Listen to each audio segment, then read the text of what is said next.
Hello friends, AmyR here with Prairie Paper and Ink with a couple of really fun Slimline Halloween themed cards. So I started off with a Slimline card base. My card is 3.5 by 8.5 inches. And I used some masking tape to mask right at the fold. And then I'm doing a very simple ink blend with Distress Oxide inks. And I'm working on some grid paper, scrap paper works, anything like that when I'm doing ink blending like this, because I'm working on a white card base on the base itself, so I don't want to get ink anywhere else. If this was a panel that I was like gluing to my card, then it doesn't matter what I'm working on, because I don't, if you get ink on the back of it, smudges and smears, it doesn't matter because you're gluing it on. But when I'm doing the actual card base and the base is white cardstock, I try to be a little carefuler than my usual very messy self. Even then, I'm still messy. But anywho, there's my thought process. So I used salvaged patina and prize ribbon and then chipped sapphire Distress Oxide inks. As always, my camera picks up the blend and it makes it look like not even a blend. It just makes it look like a mess. But it doesn't need to be a perfect blend. I could go back and forth and keep working at it to get that perfect seamless smooth blend. I'm not too worried about it. I'm going to add, all the other elements to the card. I'm going to add splatter, all those things. So I'm not going to stress out too much over getting that really nice blend. It's totally possible. You just add more ink and kind of keep going back and forth and you get that beautiful, smooth blend. But it doesn't matter. You wouldn't even notice regardless. So I did 2 card bases because while I've got all the supplies out, why not do both? And of course, this is all sped up in editing too. I didn't do it quite this quickly, but again, it was simple blending, easy, good to go. So I had my backgrounds done. And then for my little additional elements for my little scene, I used the Horizon Slimline Borders honey cuts.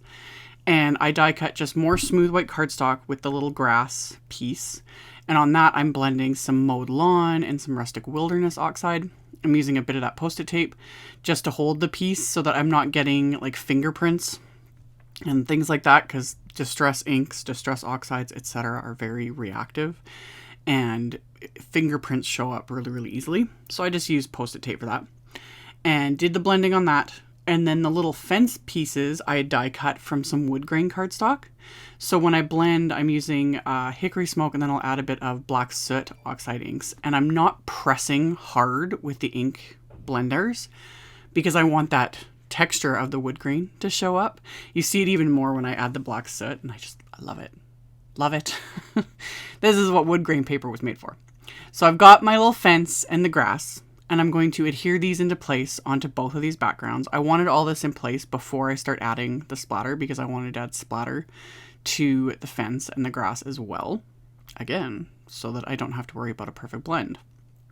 So I'm going to adhere the fence and then the little grass piece just using Honeybee's precision glue. And then I will do the exact same thing on my second card front here. So just pressing it down and then off camera, I just flipped it over. The fence piece is just shy of the 8.5 inches long. Like it's just a little bit longer. So off camera, I just flipped them over and trimmed off that tiny little bit of excess with scissors. But got these adhered. Again, trying to use more like my knuckles and things to press things down just because also like my hands get sweaty. It's hot, So just doing what you got to do. So once I've got all that, I'm going to use just scrap paper and the Post-it tape to cover up what will be the back of the card base. And then I'm using black soot distress paint. Perfect for black splatter. This is my go-to for black splatter. I don't water it down. It's a very thin consistency, so I don't add any water to it.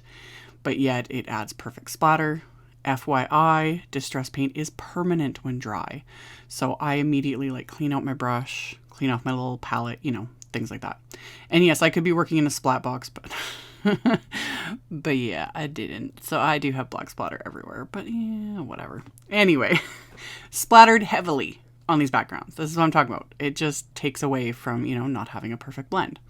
And I repeat the process with the second card. This was also why I didn't use my splat box, because again, I'm trying to keep the card base, like on the inside, etc., from getting like a bunch of smears, things like that.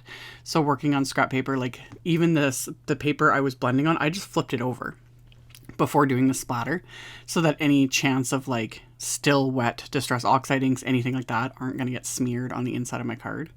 And because I was being this proactive for once, I actually managed to not get a bunch of smears on the inside of the card. Usually this never happens, but you know, when you put in a tiny little bit of effort, it works. So I set those aside to dry. And then I die cut a bunch of black cardstock with the Be Bold Honeycuts alphabet. And I had taped all the letters together with just some Easy C tape to hold them in place so that I could just pick up the tape and then put it on the next piece of cardstock and die cut, because I did a bunch of these. Because I want 3 layers thick for my letters. Give it that dimension that I love. This was super, super simple as well because these letters are a good size. So I'm not having to fiddle much. Hence me doing this, because if I have to do a ton of fiddling or if they're really finicky, I'm not going to let it like adhere this many, you know, pieces. But this was quick and easy. So I had die cut all the letters, adhered 3 together. So I've got the main portion of my sentiment for these cards. And again, just using the precision glue for this and just going through, I had them all just sitting in a container, that little cat container in the upper right corner. I don't have a link for those. I get asked about those when they show up in my videos. They're by Now Designs. They're little pinch bowls meant for like spices and things. I use them in my craft room, of course. They're great for holding die cuts. So that's where I put them back. And then I did more die cuts with the Names Jack Honeycuts dies. These came out a couple years ago. Still favorites. So I die cut the ghosts from some Lawn Fawn pearlescent vellum that's got, you know, that shimmer to it. Love. And then I use my anti-static powder tool. And then I'm stamping faces from the Names Jack stamp set. And I stamp the faces with VersaFine Clair Nocturne ink. And then I'm pouring some WOW embossing powder over it. This has got like black glitter. I think this one is one of the like honeybee exclusive ones. But any dark glittery powder is going to work. And WOW embossing has a million different embossing powders. Black embossing powder is going to work too. That's actually what I was originally going to use. But then when I was going through my drawer of embossing powder, looking for the black that I almost never use, I found this and I was like, ooh. So I've got their little faces embossed, and then I'm applying adhesive just behind those spots so that it doesn't show through the vellum. And these wrinkled up a bit with the heat embossing, and they wrinkle up a bit with the liquid glue. That's fine. That gives it a little more texture anyway, you know, a little more dimension.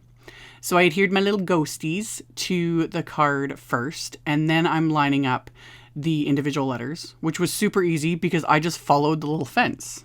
Otherwise, I would have had to, you know, use a ruler and something like that, you know, to line up all the letters. But I was like, oh, perfect. This just works.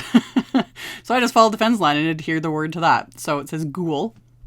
Once I've got that adhered, I die cut Honeybee's Friend wafer die from some holographic cardstock.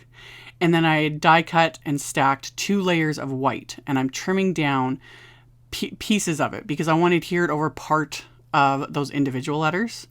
But I don't want it to be all wonky and weird. So I just trimmed off the parts that will go over those last 2 letters there.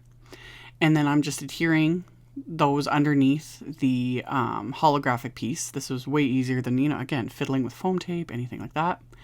And then once I've got those little pieces behind the main part of the die cut, just stick some more glue in there and then adhere that over. So it'll say GHOULfriend. And then the individual pieces for the dot to the eye, those I just adhere into place. I've started doing that more and more. It's so much easier than trying to stack that on its own, you know, fiddling with those little tiny die cuts. I ain't got time for that. So just putting a dab of glue on the card base and then just stacking it that way, so much easier. And then I use the coordinating friend stamp set and just stamp the hey there onto white cardstock with the prize ribbon Oxide ink. So it says, hey there, GHOULfriend. I was very proud of how this turned out. You know, sometimes the ideas just work.